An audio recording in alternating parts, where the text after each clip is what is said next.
Buenas amigos, sigue siendo domingo, 14 de mayo de 2023 en Madrid, las 20:49, las 8:49 p.m. de la tarde.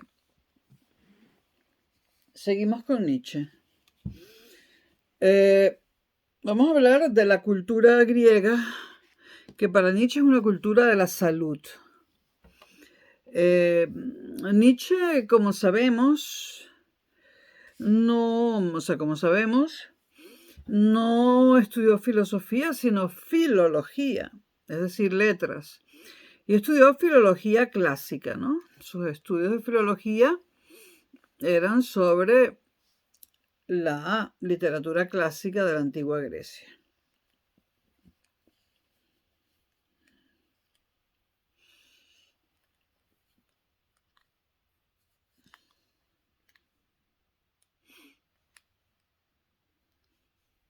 Un momentito, sí. Bueno.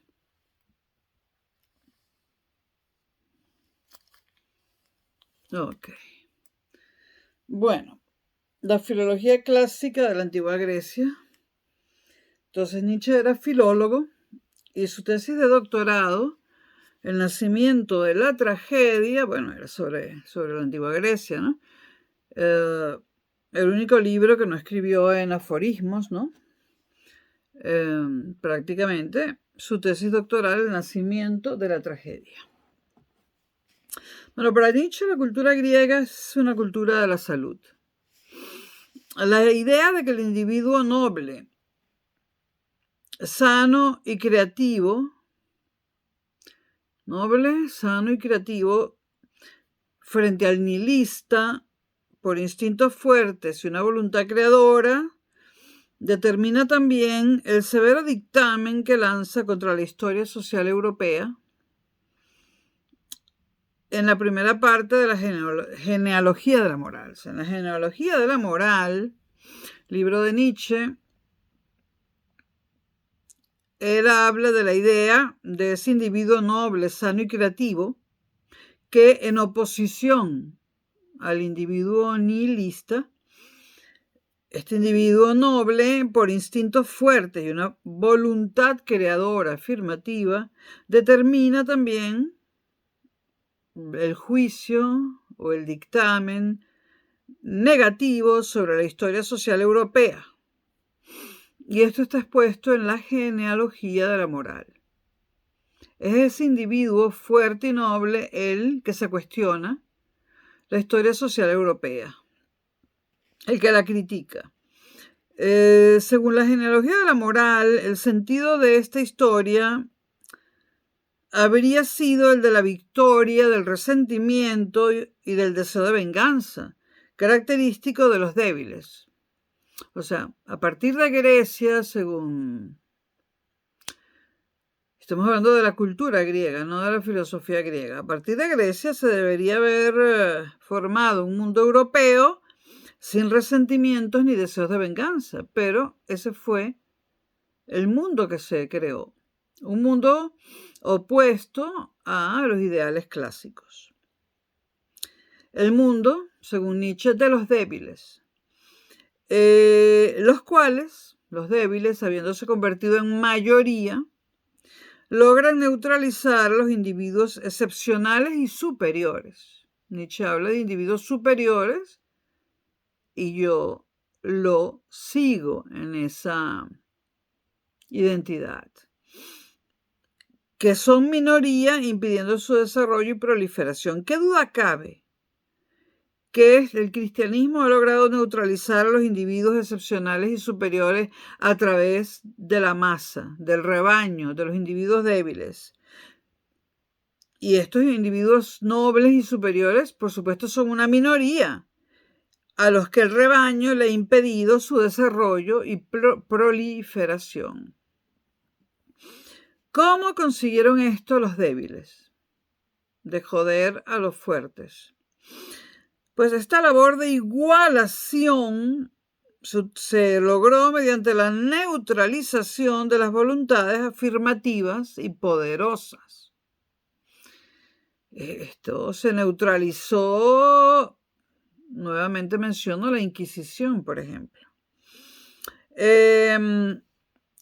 Esto de neutralizar las voluntades afirmativas y poderosas y hasta de eliminarlas, de matarlas, sumió a Europa en la mediocridad, consumándose de este modo el triunfo histórico final del resentimiento y del espíritu de venganza. Para Nietzsche, nuestra cultura contemporánea, la de aquella época, tiene una imagen, o sea, muestra un empequeñecimiento si se compara con la cultura griega clásica, ¿no? Una cultura como la griega representa para Nietzsche la prueba de que es posible aceptar nuestra condición de seres mundanos, lo que dijimos en el video anterior, y afirmar gozosamente la vida, incluso en sus aspectos más adversos y terribles. Los griegos lo hicieron además con alegría, es decir, los griegos afirmaban la vida, incluyendo los aspectos dolorosos y terribles, y afirmaban la vida con alegría. La grandeza de los griegos consistió en producir una cultura más sana, más afirmativa y llena de vitalidad, más elevada y bella a partir de un pesimismo de la fuerza que se expresa en sus creaciones artísticas, especialmente en las tragedias griegas. En la tragedia se expresa sobre todo un modo valiente, heroico y noble de afrontar la vida como es, incluidas sus desgracias y sus catástrofes, y hacerlo con serenidad. Y esto es muy importante. En la tragedia griega se expresa para Nietzsche, pero todo el que ha leído tragedias griegas o las ha visto representadas lo puede notar, se expresa en dichas tragedias un modo valiente, heroico y noble de afrontar la vida como es, aceptándola como es, incluidas sus desgracias y sus catástrofes. Y además esto hay que aceptarlo con serenidad, porque es así, es lo que hay. La cultura griega es una etapa situada en el origen de la historia europea y se convierte para Nietzsche en algo muy superior a todo lo que vino después, desmintiendo de este modo la ideología del progreso como acumulación. Siempre se pensó que el mundo de hoy es mejor que el de ayer porque hay una acumulación de conocimientos. O sea, hoy domingo, en el mundo existen más conocimientos que ayer. El conocimiento actualmente se genera segundo a segundo. Hoy en el mundo hay más conocimiento que nunca. Mañana habrá más conocimiento que hoy. Pero esta acumulación esta acumulación a la que llamamos progreso, esta ideología del progreso, y sobre todo el progreso material y tecnológico, no conlleva ninguna cosa buena porque no hay una contraparte en un progreso en la forma de ser del hombre, podríamos decir. Con Sócrates y Platón se inicia para Nietzsche la decadencia, porque introducen la razón como instancia suprema, el mundo de las ideas de Platón, y guía contra los impulsos y los instintos del cuerpo. Y preparan ya así el terreno al cristianismo y sus ideales morales. La cultura europea empieza a enfermarse para Nietzsche con Sócrates y Platón, porque a partir del influjo de sus filosofías se introduce y se extiende el conflicto entre razón e instintos, entre la razón y el cuerpo, entre el alma y el cuerpo, entre la mente y el cuerpo. Se pierde el equilibrio natural por el predominio de la razón, por la práctica habitual de racionalizarlo todo, La obra de Nietzsche, como pueden ver, también es una crítica a la razón pura, cosa que también hizo Kant y Husserl y Sartre y muchos otros, ¿no? La decadencia es el conflicto entre la razón y los instintos, por lo tanto. La idea de vida que se propaga a partir de las enseñanzas de Sócrates y Platón es el culto a la racionalidad. Este ha sido el recorrido, dice Nietzsche, de una enfermedad de decadencia. La decadencia empieza con Sócrates y Platón, y además tener que combatir los instintos es la fórmula de la decadencia, muy importante. ¿Cuál es la fórmula de la decadencia europea que Nietzsche observa? Combatir los instintos. Entre ellos, repito, el sexo. Ahora, mientras la vida crece de forma natural, la fórmula es felicidad igual a instintos. Para Nietzsche la felicidad está en satisfacer los instintos, algo que es totalmente contrario a Platón y al cristianismo. Nietzsche llega a esta conclusión después de un análisis de cómo cambia la educación en Grecia a partir de Sócrates y Platón. En su obra El crepúsculo de los ídolos, que hay que leer, para los griegos de la época clásica, la educación de los jóvenes tenía como objetivo consolidar en ellos la seguridad de sus instintos como manera más eficaz de asegurar su éxito en el obrar bien o en el bien obrar. Así, el joven debía ser educado para que aprendiese a actuar bien en su vida por instinto. Esto antes de Sócrates y Platón. Esta era la educación griega. Cuando Sócrates y Platón recomiendan el conocimiento racional como condición del bien obrar, la educación comienza a ser fundamentalmente intelectual, teórica y abstracta. Es una educación contra los instintos, contra las fuerzas del cuerpo. Una educación que reprime al cuerpo. A lo que hay que amortiguar, porque según esta educación que empieza con Sócrates y Platón, hay que amortiguar al cuerpo y a los instintos porque se los estima como obstáculos para un comportamiento racional. Es decir, los instintos y su satisfacción para Platón y para el cristianismo eran un obstáculo para el bien uso de la razón o para el buen uso de la razón. Cuando yo diría que es incluso al revés. Por lo tanto, esta educación que comienza con Sócrates y Platón es una educación contra los instintos. El hombre se convierte él también en un ser abstracto y genérico, en un número o en una idea, a modo de las ideas platónicas, a través de esta educación equivocada para Nietzsche.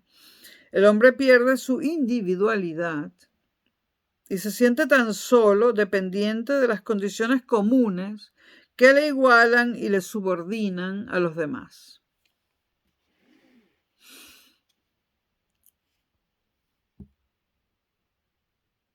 Algunas citas de Nietzsche del Crepúsculo de los Dioses y de otros libros, ¿no? Que tienen su punto de ironía y hasta de gracia, ¿no? Por ejemplo, Nietzsche dice, el propósito de la idea en mayúsculas, obviamente se está refiriendo a Platón. Bueno, la idea se vuelve más sutil, más capciosa cada vez, más inaprensible.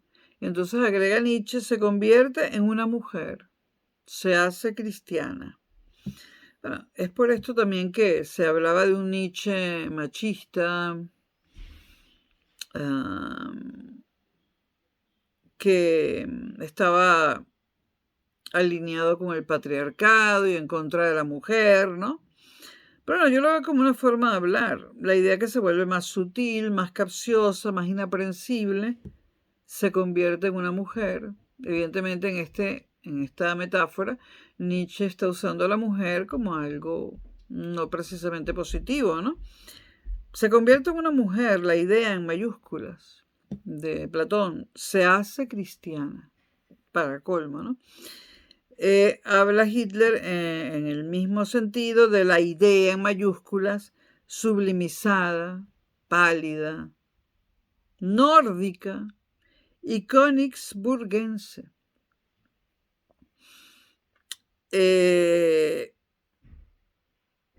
Nietzsche habla de una mañana gris, primer bostezo de la razón, una ironía muy fina, canto del gallo del positivismo, a quien también condena.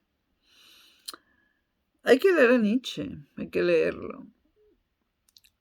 Yo recomiendo Aurora y Humano, demasiado humano, además es que hay que leerlo completo. Bueno, la razón, el conocimiento y la verdad. ¿Cómo queda definida entonces en esta propuesta nietzscheana de renovación de la cultura occidental la búsqueda del conocimiento y la acción de producir y crear cultura? Se estima que la razón es capaz de permitirnos conocer el mundo. Eso se estima desde Platón y durante el cristianismo. Y cuando nace Nietzsche se sigue estimando así, que la razón es capaz de permitirnos conocer el mundo. Esto también lo dice Descartes y también lo dice, por supuesto, Spinoza, Leibniz y todos ellos, ¿no?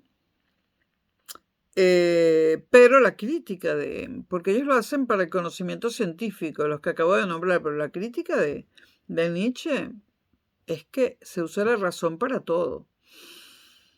La razón era la que nos permitía conocer el mundo. Entonces, casi toda la filosofía occidental, a partir de Sócrates y Platón, ha coincidido en señalar que los sentidos engañan, y lo reafirma Descartes, mientras que con la razón podemos corregir sus errores, es decir, la razón corrigiendo los errores de los sentidos. Hay que pensar en lo que significa eso, ¿no? La razón corrigiendo los errores de los sentidos. Pero si los sentidos es la naturaleza, si los sentidos es lo más veraz que puede haber. Sin embargo, el cristianismo los quiere corregir mediante la razón. Y con la razón podemos corregir también los errores de los sentidos. Por eso la razón se afirma como el camino hacia lo verdadero, hasta que llega Nietzsche. Porque, aunque situemos el comienzo de la modernidad con Descartes en el ámbito de las ideas o con el Renacimiento, todavía la razón durante 2 siglos más continúa en el altar de la mejor manera de conocer. Aunque Kant, y todos los empiristas antes de Kant, aunque Kant es el hombre, es el filósofo, es el pensador que habla de 2 formas de conocer que no se anulan la una a la otra, sino que se complementan, ¿no? Y ambas son necesarias. Por un lado la razón y por otro lado los sentidos, ¿no? Bueno, la razón para los racionalistas, para Platón, para el cristianismo se afirma como el camino hacia lo verdadero. Pues se cree, y esta es la fe que impregna al racionalismo filosófico, en una correspondencia a priori entre realidad y razón.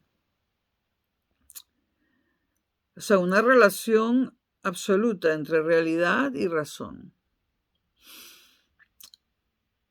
donde lo racional es lo real.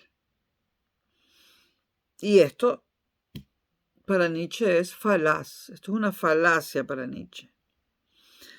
Para Descartes, por ejemplo, cualquier conocimiento es solo interesante y deseable, sino también posible, ¿no?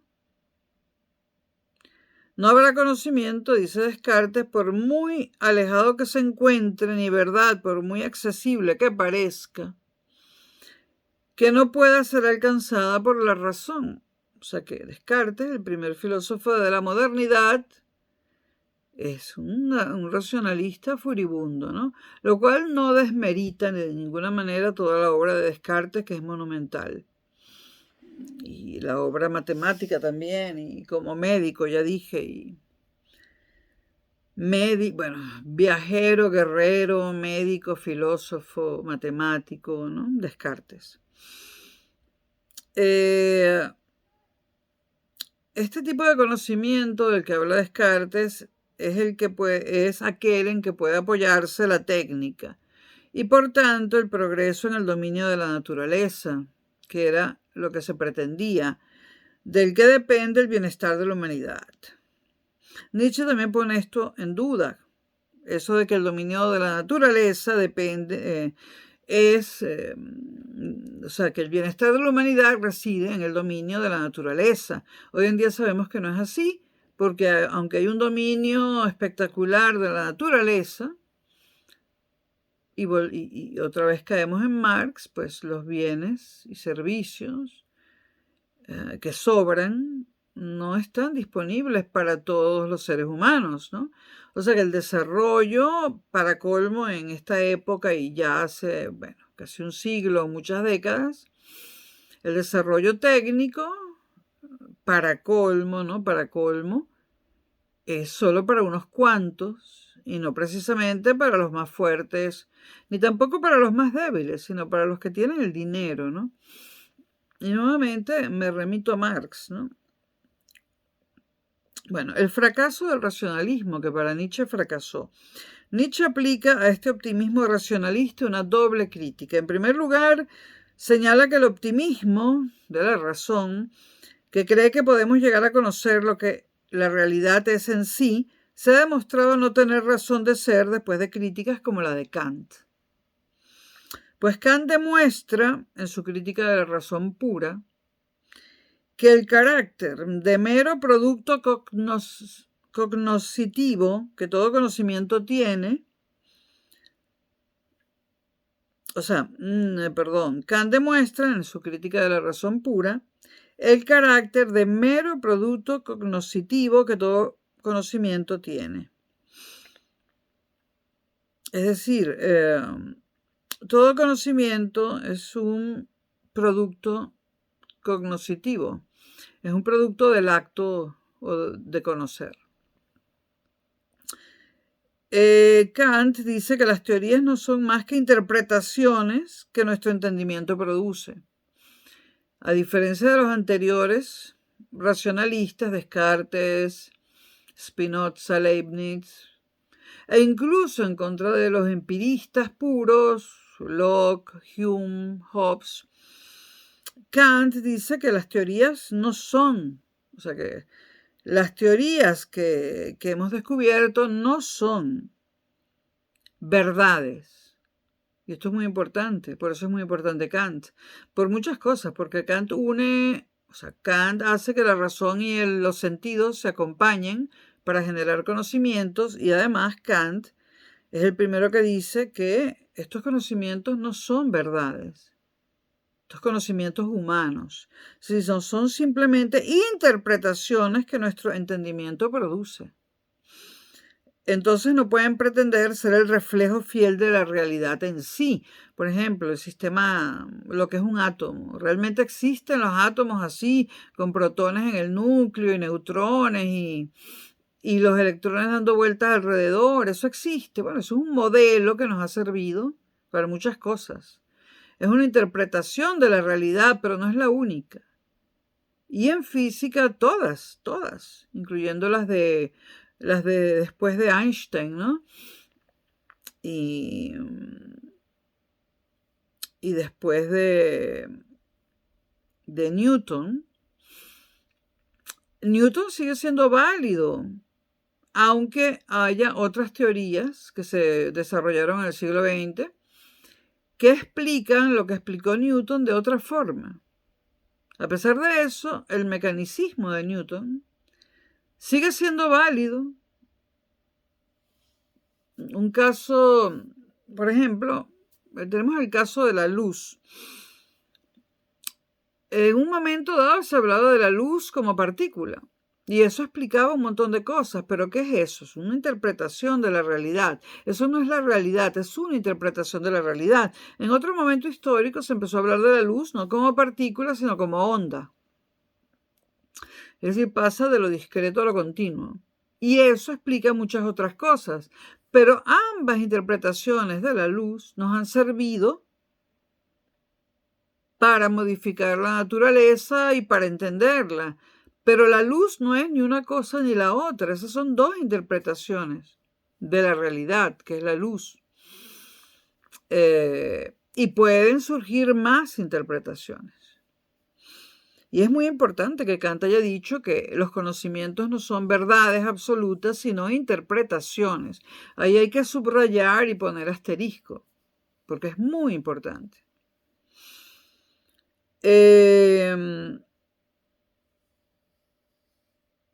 Las teorías, repito, para Kant no son más que interpretaciones de nuestro entendimiento. Entonces no pueden pretender ser el reflejo de la realidad en sí.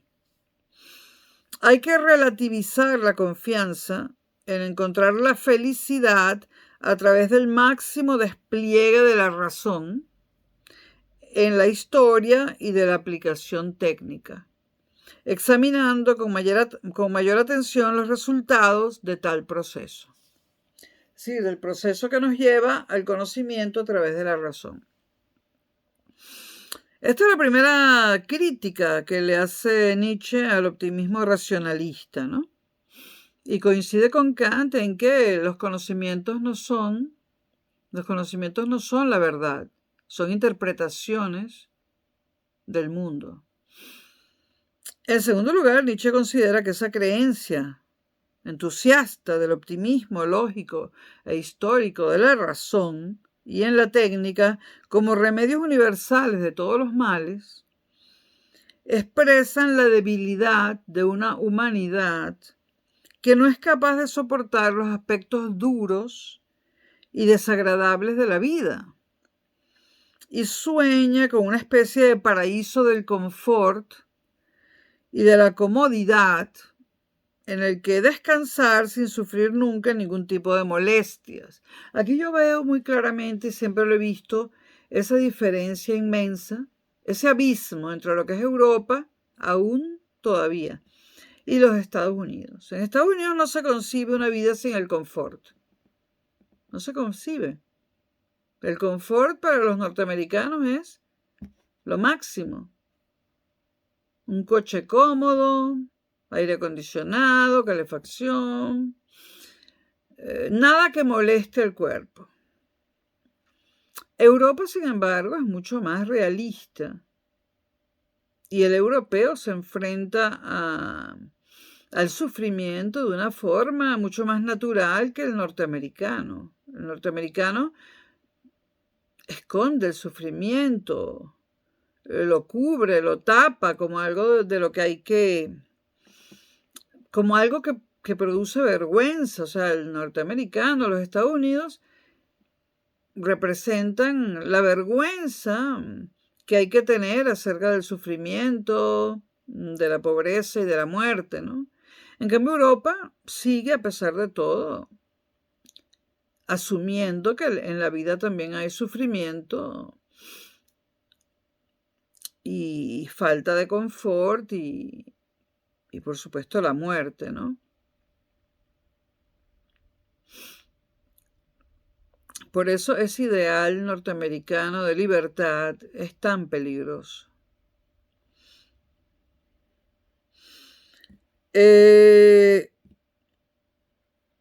Nietzsche no comparte la fe en el progreso y eso, bueno, yo dejé de compartir esa fe más o menos a los 15 años de edad y por haber leído por primera vez a Ernesto Sábato y bueno, no voy a hablar de mí, pero es algo que me ha pasado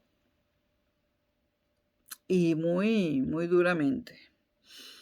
Nietzsche no comparte la fe en el progreso. Viendo la guerra de Ucrania y Rusia, viendo la gente que no tiene vivienda en la muy rica Europa occidental, podemos compartir la idea de que el progreso nos ha dado algo bueno, el progreso técnico. Evidentemente el mundo está mal. Hay quienes se aferran a este mundo que está mal. Rusia es mala, Ucrania es buena, viva Biden.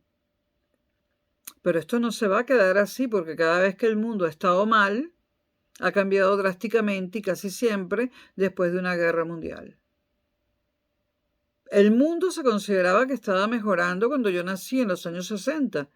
Estaba el movimiento hippie, era una época de vitalidad y optimismo.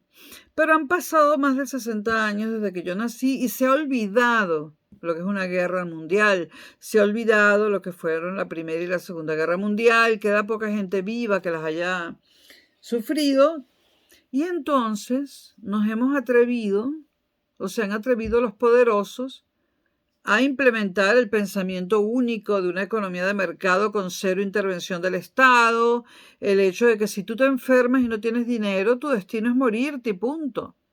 La pobreza es algo malo y los pobres son culpables de ser pobres, ¿no? Todo ese pensamiento único, ¿ustedes creen que va a durar mucho tiempo más? No. Porque hay un gentío. Cada vez hay más gente sufriendo privaciones, ¿no? Cada vez hay más gente sin médicos y sin comida, cuando sobra la comida y sobran las medicinas. Y evidentemente esto va a explotar por algún lado. Repito, Nietzsche no comparte la fe en el progreso. Esa fe que de un modo tan fuerte está arraigada en la ideología de la época moderna, sobre todo como consecuencia de la difusión de los ideales de la Ilustración. Frente al pensamiento de la Ilustración, que también es criticado por Nietzsche, Nietzsche comprende el progreso histórico de la civilización europea como un progreso hacia la razón. Ya sabemos lo que Nietzsche opina de la razón. Nietzsche dice que la evolución de la razón en la historia occidental no habría significado otra cosa que el nihilismo, del que hablábamos en el primer video sobre Nietzsche, en el primer video de hoy. Un proceso, o sea, la evolución de la razón, repito, en la historia occidental, produce el nihilismo. Un proceso en virtud del cual la razón acaba por renegar de sí misma, desmintiéndose y haciendo ver que su mundo verdadero no era más que una fábula. Este es el significado que tienen las ideas de la razón en la crítica de la razón pura de Kant. Ideas que solo cumplen una función reguladora y unificadora del conocimiento. Estas ideas lo que lograron fue regular y organizar y convertir en una unidad el conocimiento. Es decir, estas ideas se reducen a puros conceptos ilusorios producidos por la razón, sin ninguna relación con la realidad, que es en sí incognoscible. Es decir, la realidad para Nietzsche no se puede conocer, es incognoscible. Hay un fracaso de la razón para Nietzsche y el fracaso del tipo de cultura presidido por la primacía de la razón. No sé si dejar la voluntad de poder para... Vamos a seguir con la voluntad de poder. Esta crítica de Nietzsche no significa que él desprecie el conocimiento científico racional. De ninguna manera lo desprecia, ¿no? Y su aplicación técnica, que transforma y mejora nuestras condiciones de existencia. Lo que Nietzsche pretende es desenmascarar las ilusiones que genera la excesiva confianza en las posibilidades de la razón. O sea, lo que Nietzsche denuncia es el exagerado uso de la razón. Y deja claro que las teorías científicas, las doctrinas filosóficas y éticas, al igual que los productos del arte o de la técnica, no son más que creaciones humanas que no tienen el valor metafísico de reflejar o expresar la realidad en sí, sino que simplemente tienen un valor práctico o estético. Y es que no me canso de repetir que el conocimiento que tenemos es todo conocimiento humano. Todo lo hemos generado nosotros. Nosotros no manejamos conocimiento divino. Lo ignoramos porque no somos dioses, tan fácil como eso. O tan contundente como eso.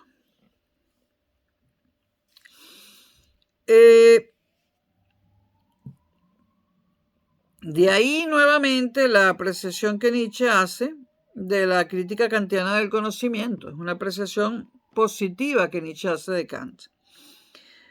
Esto sirvió para demostrar de un modo tajante, y lo demostró Kant, el valor de mero producto del entendimiento humano, de todo conocimiento. Es decir, los conocimientos son meros productos del entendimiento humano, meros productos de la razón. No son verdades absolutas, son meros productos de la razón, no me canso de decirlo.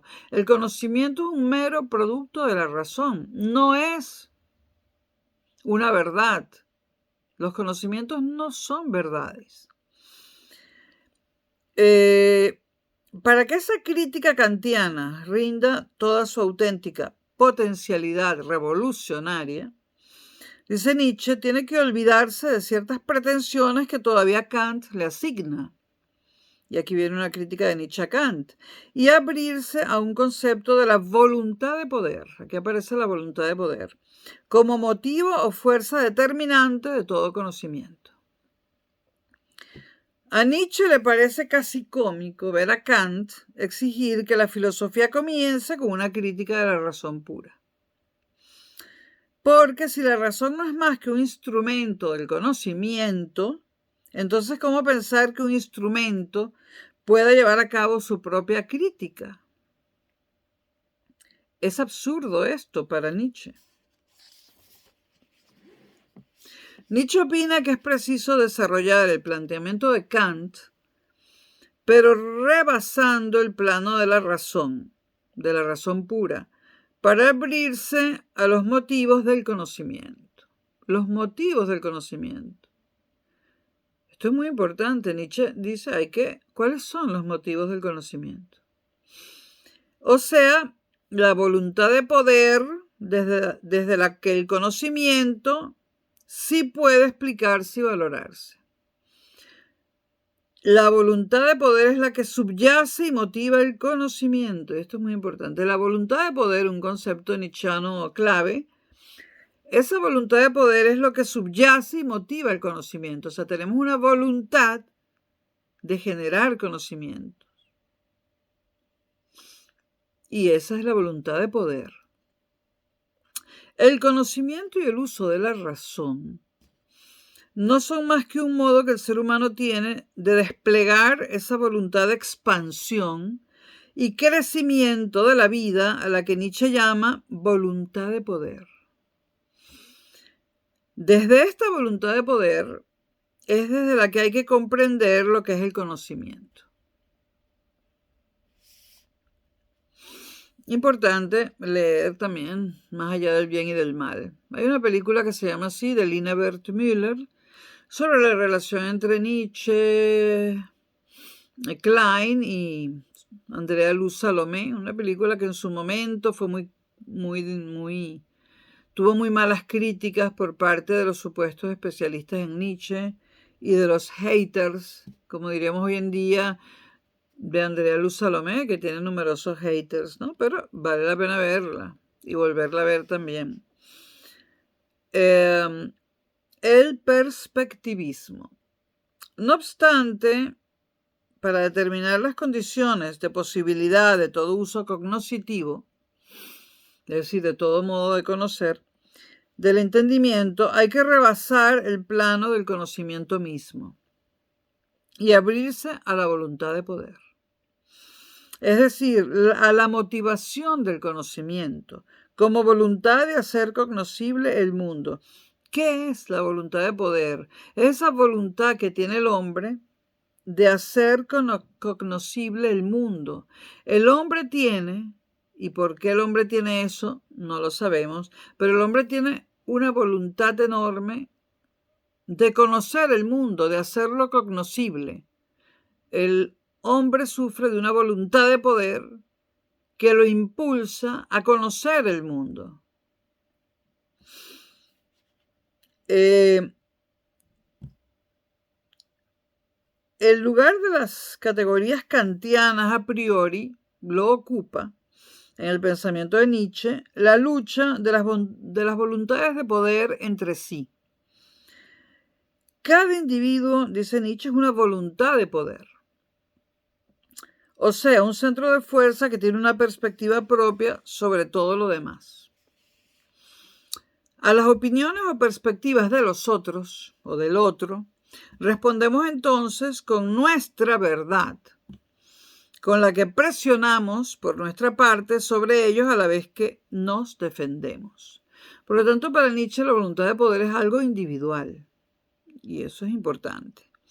El conflicto de las interpretaciones equivale al conjunto de las acciones y de las reacciones que se producen desde la pluralidad de los individuos en cuanto centros de voluntad de poder. Cada individuo tiene su voluntad de poder.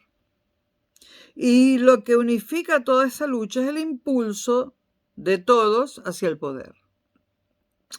Voluntad de poder, concepto clave en Nietzsche.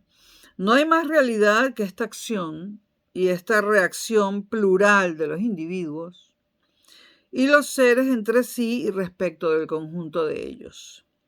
No hay ningún mundo verdadero, sino solo esta acción y esta reacción continua de las voluntades de poder de los individuos y de los demás seres del mundo en el esfuerzo de todos por crecer, por desarrollarse, por ser más y poder más. Conocer es interpretar, ya lo dije, que lo determina Kant. Kant determina que los conocimientos son interpretaciones del mundo, mas no son las verdades. Bueno, las cosas, o sea, conocer es interpretar, y hay que tenerlo muy claro. No conocemos las cosas, sino que las interpretamos. En realidad no tenemos la facultad de conocer las cosas, o sea, de conocer la cosa en sí, la esencia. Esa facultad no la tenemos. Esa es una facultad divina. Entonces, no conocemos las cosas, sino que las interpretamos. Todo el mecanismo del conocimiento científico no es más que un aparato de abstracción y de simplificación no encaminado a conocer, sino a adquirir poder sobre las cosas. Los momentos de creación de nuevos conceptos o de transformación crítica de los ya existentes son los que más impulsan el movimiento ascendente de la voluntad de poder en el proceso del conocimiento. El conocimiento más elevado lo constituyen estos momentos de creación artística de nuevas categorías para la organización de la experiencia y de nuevos lenguajes que amplían nuestro dominio y poder sobre el mundo. Individuos creativos, dice Nietzsche, inventan o producen nuevos conceptos y nuevas teorías. El avance del conocimiento y de la cultura consiste, por lo tanto, en explicarlo todo a la luz de esas nuevas perspectivas abiertas por los creadores. La mayor parte de lo que llamamos conocimiento no es más que un proceso de reconversión y readaptación de lenguajes y categorías antiguas en otras nuevas más eficaces. Y nuevamente el ejemplo de la luz como partícula o como onda es un ejemplo, ¿no?, de esto. Cuando se desarrolla la teoría de la luz como onda, se pretendía sustituir a la teoría de la luz como partícula. Pero luego se vio que ambas teorías, cada una por su lado y a la vez y también conjuntamente en algunos aspectos, explicaban cosas importantes y se siguen estudiando ambas teorías. Son interpretaciones distintas de la naturaleza. ¿Qué es la luz? No lo sabemos. Pero tenemos dos interpretaciones muy importantes en la historia del conocimiento científico. Una de ellas es la interpretación de la luz como partícula, que está más bien centrada en la física de Newton, y la otra más bien centrada en la física posterior, en la interpretación de la luz como onda. Esta actividad de reconvertir la interpretación de las cosas se puede realizar según Nietzsche de dos maneras. La primera, con una voluntad de poder afirmativa. Es decir, el individuo interpreta el mundo sabiendo que los conceptos e ideas que utiliza no son más que puras creaciones de la mente, como las imágenes y metáforas que producen los artistas y los poetas. Esa es una manera. La otra manera, la mala, es interpretar el mundo con una voluntad de poder nihilista. El individuo interpreta el mundo creyendo en la verdad metafísica de los conceptos que utiliza. Y verdades no hay. Y si las hay, solo las conocen los dioses. Cree este nihilista con la voluntad de poder. Los nihilistas también tienen una voluntad de poder, pero el nihilista con voluntad de poder cree que los conceptos y las ideas expresan una realidad en sí, independiente de su interpretación y de su acción de conocimiento. Puesto que no hay ninguna realidad en sí, ninguna esencia, quiere decir esto, la interpretación no es nunca una explicación de hechos, sino creación o manejo de significados que organizan y dan sentido a nuestras sensaciones y estímulos. Muy importante, manejo de significados que dan sentido. Esto no significa, sin embargo, que la interpretación sea un proceso arbitrario en el que cada uno da a las cosas el sentido que él quiere. Toda interpretación nueva supone la utilización y reelaboración de interpretaciones antiguas que han terminado volviéndose incomprensibles. Tampoco es que Nietzsche abogue por la anarquía total, ¿no?, en la forma de conocer, o en la interpretación del mundo, mejor dicho. Si el mundo es fenoménico, construido por la actividad de nuestros sentidos, y nuestro intelecto tiene para nosotros esa fuerza de realidad, no es porque sea el efecto de algo en sí no perceptible como el mundo inteligible de Platón, ni tampoco por la universalidad a priori de las categorías con las que, según Kant, se organiza la experiencia. La razón de este efecto tiene su raíz simplemente en la acción prolongada de la reiteración y la costumbre. O sea, en el hecho de haber aprendido que para tales sensaciones o estímulos hay que utilizar tales y tales conceptos. Repitamos, si el mundo fenoménico, el mundo de los fenómenos, que está construido por la actividad de nuestros sentidos y del intelecto, de ambas cosas, la razón y los sentidos, si este mundo nos sugiere esa fuerza de realidad que no tiene porque son interpretaciones, ¿por qué es?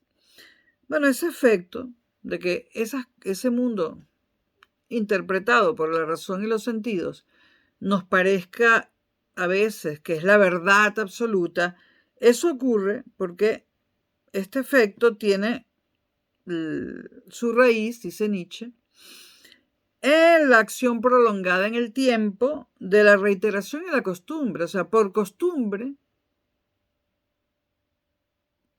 llegamos a pensar que ciertas interpretaciones del mundo son verdades, pero no lo son. La razón en la historia. Nietzsche dice que los conceptos no son más que ficciones, esquemas que el entendimiento construye o que la razón construye y que no tienen significado porque se corresponden a hechos o cosas en sí, sino porque con el uso se llega a establecer una correspondencia estable entre estos conceptos y determinadas percepciones sensoriales. En sí mismos, todos los conceptos son vacíos. Nuevamente, Nietzsche nos dice que si a estas interpretaciones del mundo a veces las confundimos con la verdad o con verdades, es por costumbre. Por costumbre.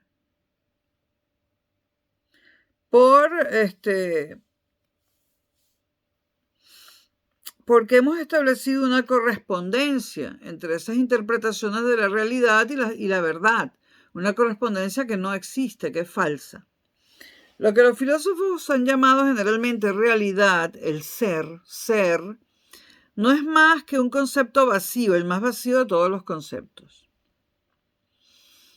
Esto que dice Nietzsche se tira a todo el mundo encima. Nietzsche, al decir que el ser es el más vacío de todos los conceptos, prácticamente diciendo que el ser no existe, es decir, que no existe la esencia, que solo existe el parecer, las interpretaciones. Bueno, con esto Nietzsche se tira encima a toda la historia de la filosofía, la condena toda. Hay que ser muy valiente y muy audaz para decir que el ser no existe. Es un vacío. Y es el más vacío de los conceptos. O sea, atentar contra el ser, atentar intelectualmente contra el concepto del ser, que para los filósofos es todo lo que es de una audacia enorme. Y bueno, Nietzsche no podía haber tenido una vida feliz al tirarse encima 2.300, 2.400 o más años de filosofía. Se los carga a todos al cuestionar el ser, se los carga a todos. Nietzsche al cuestionar el ser se carga toda la filosofía que se ha elaborado hasta el momento en que él aparece. De ahí, dice Nietzsche, refiriéndose al ser, de ahí que lo que ponen como lo primero, es decir, el ser, como lo más real del ser, es en realidad lo último, lo más carente de realidad. Decir que el ser no tiene ninguna realidad, que es lo último, que es lo más carente de realidad, era muy fuerte decir eso, ¿no?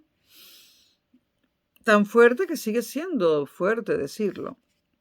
Cuantos más elevados y sublimes pretenden ser tales conceptos, supremos de la razón, es decir, en la medida en que creen referirse a entidades más altas y excelsas, y la más alta y excelsa de todas es el ser, más mentirosos resultan, dice Nietzsche, y menos significados poseen. Así, el concepto más grandioso de toda la cultura occidental, el concepto de el ser realísimo de Dios, es también el más vacío, el más vano, el último humo de una realidad evaporada. No solo se carga el Dios cristiano aquí Nietzsche, sino se carga el concepto de Dios, que es un concepto clave en la filosofía, que es el concepto que le permite, al que tiene que acudir Descartes para poder cerrar su sistema de elaborar desde los cimientos el árbol del conocimiento, por ejemplo. Descartes, si no acude a Dios, y en este caso estamos hablando del Dios de la filosofía, no del Dios cristiano, ni del musulmán, ni del judío. Si Descartes no recurre a Dios, en la cuarta meditación creo, o en la tercera o cuarta, no puede construir su árbol de los conocimientos. porque se queda solo con el cogito ergo sum. Se queda solo con la primera verdad clara y distinta que encuentra. No puede encontrar más verdades sin acudir a Dios, Descartes. Y aquí Nietzsche se carga a Dios, del que también hacen uso Spinoza y, bueno, todos los anteriores. Obviamente que, bueno, la audacia Nietzsche la paga, ¿no? Bueno, lo dejo hasta aquí y seguimos con Nietzsche ahora mismo.